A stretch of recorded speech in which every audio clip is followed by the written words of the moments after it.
Hola, ¿qué tal queridos amigos? Nuevamente nos encontramos para seguir con nuestro estudio de la Biblia en esta nueva serie de temas que estamos desarrollando donde hablaremos de estos tres grandes enemigos del mensaje del Evangelio: el evolucionismo, el marxismo y la ideología de género.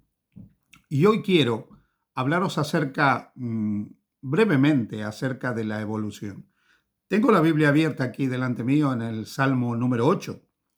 Dice a partir del versículo 3 hasta el versículo 9 lo siguiente: Cuando veo los cielos, obra de tus manos, la luna y las estrellas que tú formaste, digo, ¿qué es el hombre para que tengas de él memoria y el Hijo del hombre para que lo visites? Le has hecho un poco menor que los ángeles y lo coronaste de gloria y de honra. Le hiciste señorear sobre las obras de tus manos, todo lo pusiste debajo de sus pies, ovejas y bueyes, todo ello, y asimismo las bestias del campo, las aves de los cielos y los peces del mar, todo cuanto pasa por los senderos del mar. Oh Jehová, Señor nuestro, cuán grande es tu nombre en toda la tierra. Qué bonito salmo, ¿no? Qué bonito salmo que nos habla de ese Dios que es todopoderoso y que ha tenido en su amor el deseo de crear este vasto universo en el que nosotros vivimos. El sol, la luna, las estrellas, los sistemas, todos los sistemas solares que hay, nuestra Vía Láctea y todas las galaxias que hay y toda la vida que hay en este mundo, la vida humana, la vida animal, la vida vegetal, todo ha salido de las manos de ese Dios omnipotente. No obstante, y a pesar de que la Biblia enfatiza que Dios es el creador de todas las cosas, la mayoría del mundo no cree en Dios como el autor de las cosas, no cree en Dios como el creador. En prácticamente todas las universidades, institutos y escuelas de este mundo se enseña que nosotros no hemos surgido de las manos de un Dios creador, sino que somos el resultado de acontecimientos fortuitos, del azar, y como resultado de ese azar, a través de un largo e inmenso periodo que se llama la evolución, finalmente hemos llegado a ser lo que nosotros somos.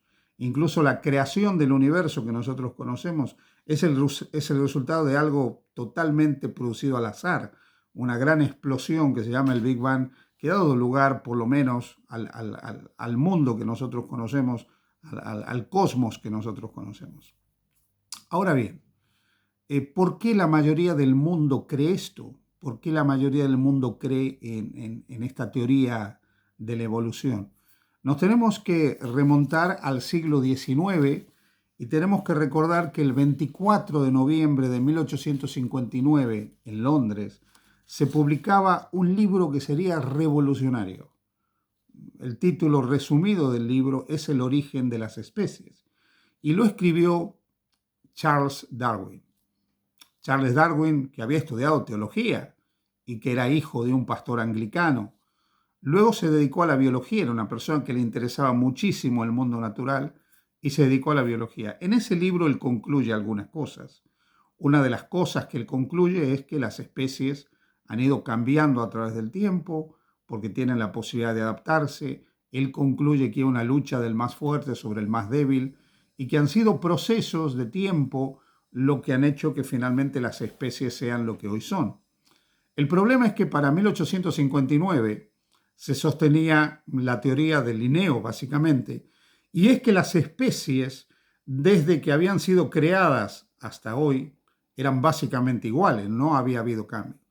Evidentemente había una ciencia que quería conciliarse con la escritura, pero era fijista, y luego aparece una cosmovisión totalmente científica, pero no bíblica, que cuestiona que las especies hayan sido fijas.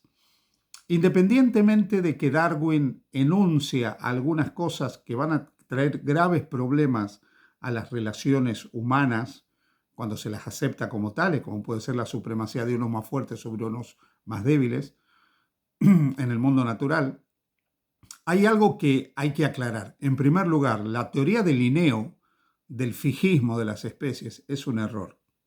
Nosotros no podemos negar absolutamente de ninguna manera la microevolución. La microevolución es completamente científica. Los seres humanos microevolucionamos. ¿En qué sentido? Pues desde el momento de nuestra concepción hasta cuando nacemos y vamos creciendo. Hay todo un proceso evolutivo físico, psíquico.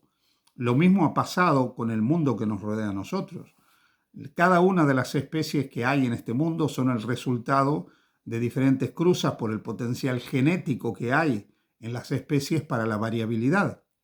Y además se ha producido una microevolución resultado de la capacidad adaptativa que tienen las especies a diferentes contextos. Hoy los estudios que se han hecho, ¿no?, en genética muestran que la genética no es fija necesariamente, que hay cosas que se modifican que luego pueden ser heredadas a pesar de que han sido modificadas y posteriormente genéticamente puede haber una alteración, ¿sí? Bien, entonces no podemos negar la microevolución y creer que los mismos caballos que corren hoy en día son los que corrían por el jardín del Edén, o que las vacas que pasen hoy en el campo son las mismas que existían en el jardín del Edén. Ha habido una microevolución. Lo que no es demostrable son dos cosas. Primero, que para los cambios adaptativos se necesiten grandes periodos de tiempo, enormes periodos de tiempo. Y en segundo lugar, que las especies hayan saltado, que haya saltos de una especie a otra. Por ejemplo, de un pez a un reptil, de un reptil a un ave, de un ave a un mamífero, de un mamífero a un mamífero que evoluciona como los primates, y dentro de los primates una rama de los primates que evoluciona hasta llegar a ser el hombre. Estos saltos evolutivos en realidad son indemostrables. Y este concepto de la evolución tiene muchísimas lagunas, como también el hecho de estos grandes periodos de tiempo para que las cosas se produzcan. El gran problema de la evolución es que ha dejado fuera algunos conceptos y algunas teorías que pueden explicar perfectamente el origen de todo. Me refiero primero al diseño inteligente. El diseño inteligente puede explicar fantásticamente, de una manera extraordinaria, que el mundo que nos rodea tiene un originador. Acorde con la primera ley fundamental de la biología, que dice que la vida solo proviene de la vida. Evidentemente, todo lo que nosotros vemos proviene de la vida, por lo tanto, tiene que haber habido una vida previa que le dio origen a todas esas cosas. En segundo lugar, además del diseño inteligente, nosotros también encontramos que las especies, es cierto, han sido creadas con la capacidad de modificarse y adaptarse de acuerdo a las circunstancias.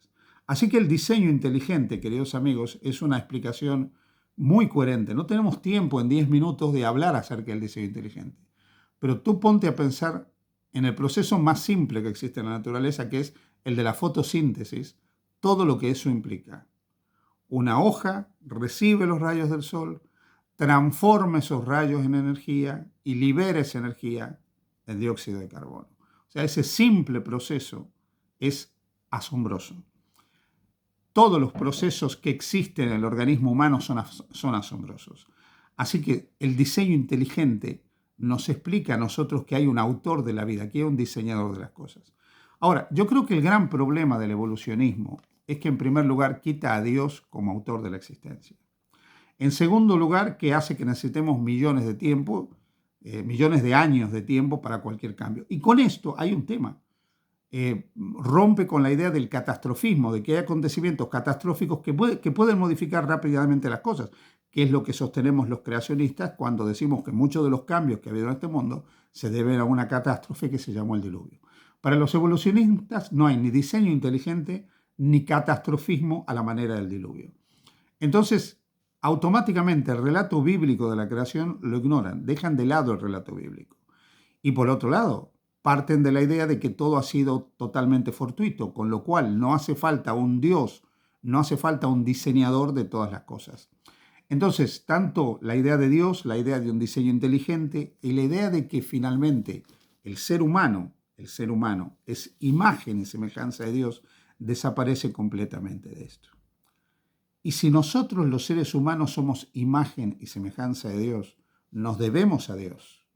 Y lo que Dios nos ha dicho a través de su palabra es normativo. Pero si no somos creación de Dios, si no venimos de las manos del Creador, no hay nada por encima de nosotros que pueda normatizar lo que creemos y lo que debemos hacer. Somos cada uno de nosotros los dueños de nuestras leyes y decidimos qué cumplir y qué no cumplir, qué hacer y qué no hacer. Por otro lado, la moral terminaría siendo completamente subjetiva y cada persona decidiría lo que está bien y lo que está mal, lo cual produciría un caos tremendo a nivel de la sociedad. El hecho de que seamos creados por Dios y que seamos imagen y semejanza de Dios hace que los seres humanos nos sujetemos al diseño del diseñador y a las leyes del diseñador, a esas leyes que rigen nuestra existencia, desde el punto de vista físico, biológico, pero también desde el punto de vista social, afectivo, etc. Entonces, si no hay un Dios, evidentemente no somos más que primates evolucionados que estamos condenados a comportarnos más tarde o más temprano como esos primates evolucionados que nosotros somos. El segundo gran problema que hay en el evolucionismo es el concepto de la supremacía de unos sobre otros. Si hay algo en este hombre creado a imagen y semejanza de Dios, es que Dios le ha puesto sus atributos al ser humano: el amor, la compasión, la misericordia, esos atributos comunicables de Dios, Dios los ha compartido con nosotros. No hay, por lo tanto, una lucha del más fuerte sobre el más débil, sino la ayuda del más dotado, del más fuerte, para aquel que es más débil. La compasión y la misericordia se ejercen justamente sobre el más necesitado. Pero lamentablemente el evolucionismo ha traído ideas como la supremacía racial, lo cual ha desencadenado terribles desgracias humanas, el concepto de una raza superior a otra.